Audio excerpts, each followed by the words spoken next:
Ngayon lang ulit umulan.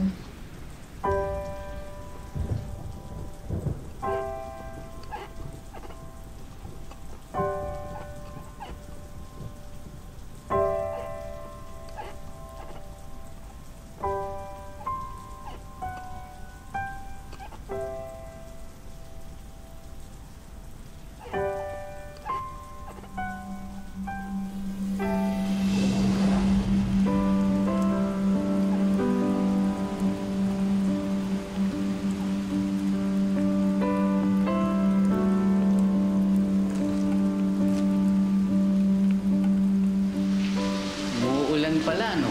Papa! Ano ibig sabihin? Ibig sabihin, masarap kumain ng inihaw ng manok at beer.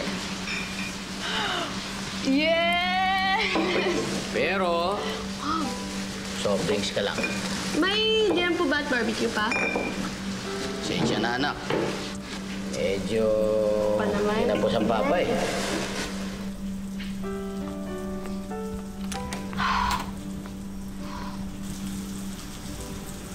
Pwede ko na ulit kainin yung mga paborito kong pagkain. Inihaw na manok, beer, kaya liempo. Ay, naku anak, pasensya na. Nahihirapan tayo at nagtitiis, pero kaya mo, magdodoble kayo ng papa.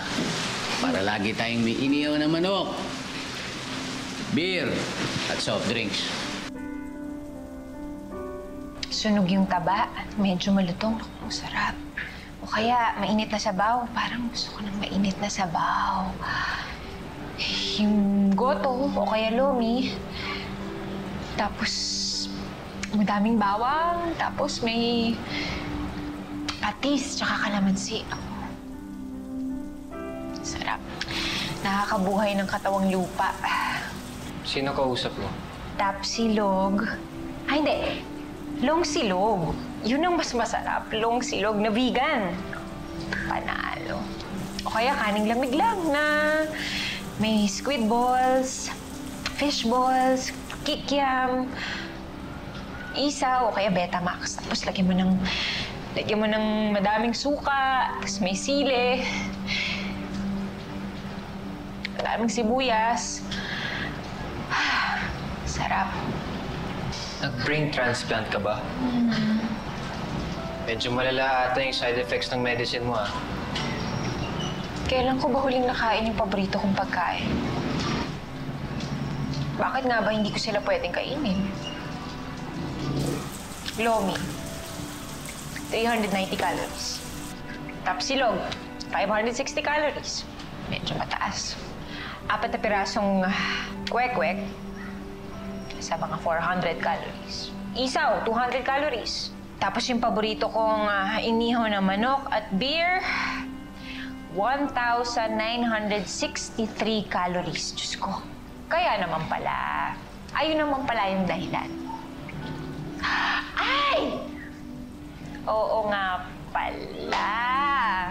Naoperahan ako eh. Natanggalan ako ng appendix. Ibig sabihin, gumaan ako. Nawala eh. Nawalan ako ng isang parte ng katawan. So, pwede. Gumaan ako. Pwede na akong kumain.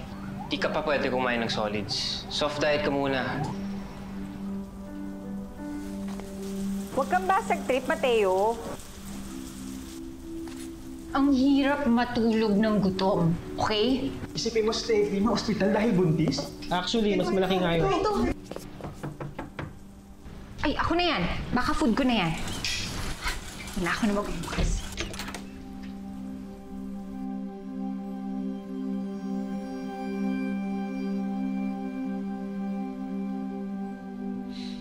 Nasaan na yun?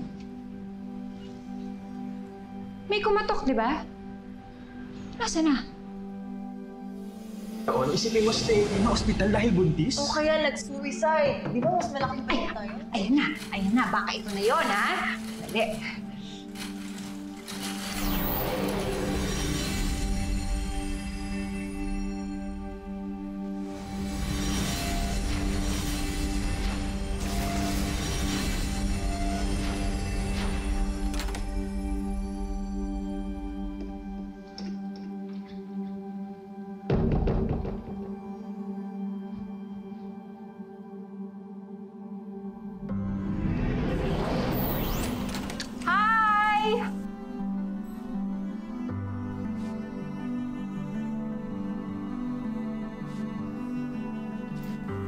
May kumatok, di ba?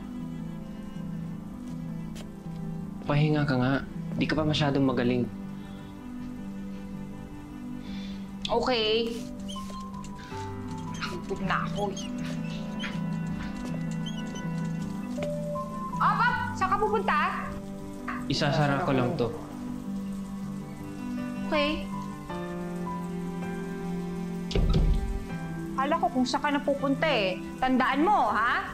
Alam ng mga tao na ikaw ang kasama ko, ikaw ang manager ko, kaya hindi ka pwedeng umalis dito, ha? Bantayan mo ko. Buka dyan. Hmm?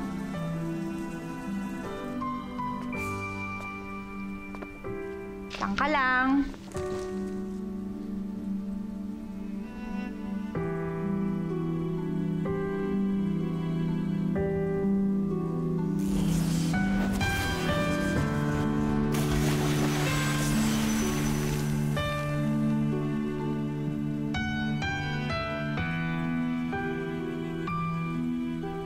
Steffi, ano zodiac sign mo?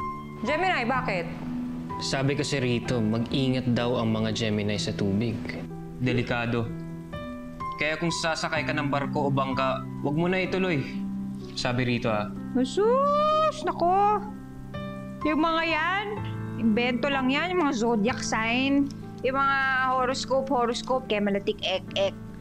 Hindi totoo yan, ikaw pa rin ang magpapatakbo ng sarili mong kapalaran. di naman masama maniwala at mag-ingat, di ba? You have nothing to lose. Safe ka pa. Am I right? Right? Right, Steffi?